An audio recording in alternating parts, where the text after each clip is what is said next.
పైన కూడా లాయర్ గాను కొడుకుగాను అదరగొడుతున్నటువంటి మా హీరో రూపేష్ చౌదరి గారి మాటలు ఇప్పుడు వినేద్దాము.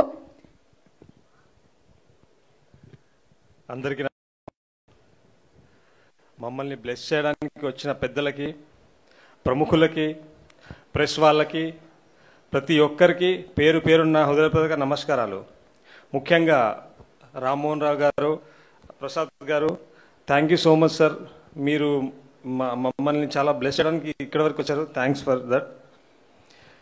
ఈ సినిమాలో చాలా పెద్ద పెద్ద గొప్ప టెక్నీషియన్స్ ఉన్నారండి. అది మీకు కనిపిస్తుంది అక్కడ. ఆ టెక్నీషియన్స్ మంజుష గారు చెప్పినట్టు నాది కాదండి, ఏదైనా అది క్రెడిట్ నాది కాదు. డైరెక్టర్ గారు రాసుకున్నారు అంత మంచి కథ, అంత అద్భుతమైన కథ నా దగ్గరికి రావడం అది నా అదృష్టం. కానీ అందరూ వచ్చింది కథని నమ్మి. సో ఆ క్రెడిట్స్ ఎవరి క్రెడిట్స్ వాళ్ళ దగ్గర ఉంటాయి. అండ్ ముఖ్యంగా డైరెక్టర్ గారికి ఆ క్రెడిట్స్ వెళ్తాయి.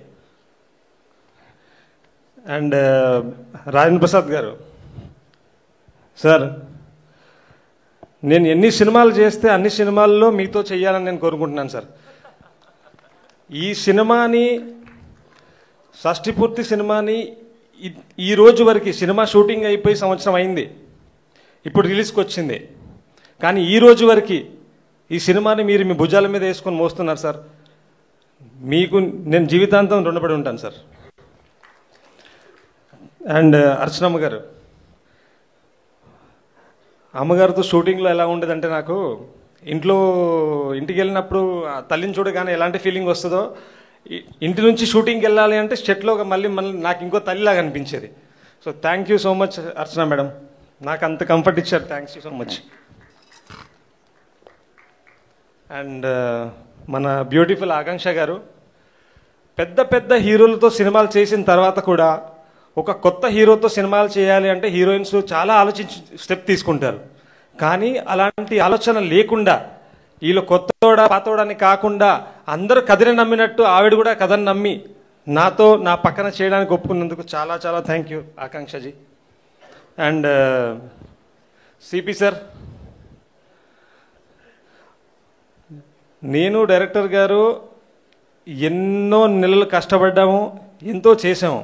కానీ ఆ కథని నేను నమ్మిన దాని తర్వాత ఆ కథకి మీరు హెల్ప్ అయింది, మీ తోడు ఎంతవరకు తీసుకొచ్చిందంటే అది ఈరోజు ట్రైలర్ లాంచ్కి అండ్ రేపు సినిమా చూస్తారు మీరు. Thank you so much sir. Me support లేకపోయి ఉండుంటే మేము ఇక్కడి వరకు వచ్చేవాళ్ళం కాదు. సపోర్ట్ సరే, నువ్వు ఎన్ని కోట్లు పెట్టావో సినిమాకి నాకు తెలుసు. అది లేకపోతే ఏ సపోర్ట్ ఏం చేయలేదు. నమ్మి నువ్వు చాలా డబ్బు పెట్టావు. ఎంతనో నేను చెప్పను, ఇది పెద్ద సినిమా మాత్రం చెప్పగలను సార్. ఆబ్వియస్లీ పెద్ద సినిమా, కానీ నేను నమ్మింది కథని. కథ బాగుంటే డబ్బు పక్కన పెట్టేసి కథని న్యాయం, ఆ కథకి ఎంత డబ్బు పెట్టాలో, ఆ కథకి ఎంత న్యాయం జరగాలో అనేది జరగాల్సిందే. లేదంటే అలాంటి కథలు చేయకూడదు. చిన్న కథ చేసుకోవాలి. మన దగ్గర బడ్జెట్ తక్కువ ఉంది అంటే చిన్న కథ చేయాలి.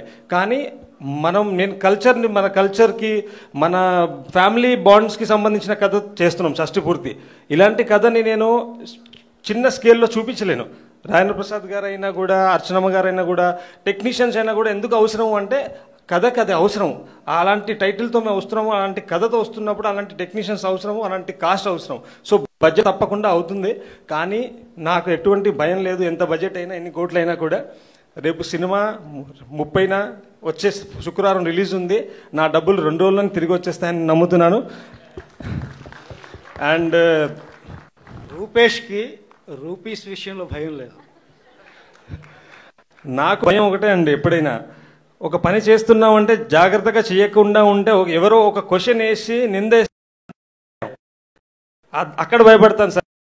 సార్ కష్టపడతాం, సంపాదిద్దాం. అండ్ ముగించే ముందు మరోసారి మన గెస్టులకి రామ్మోహన్ గారికి, ప్రసాద్ గారికి, ప్రాసాని గారికి, ప్రెస్ వాళ్ళకి, అండ్ ఈ ఈవెంట్ ఇంత బాగా జరగడానికి పర్మిషన్ ఇచ్చిన కమిషనర్ గారికి అండ్ లోకల్ పోలీస్ వాళ్ళందరికీ నా thank you so much sir. Manjusha గారు, మీకు కూడా థ్యాంక్ యూ సో మచ్.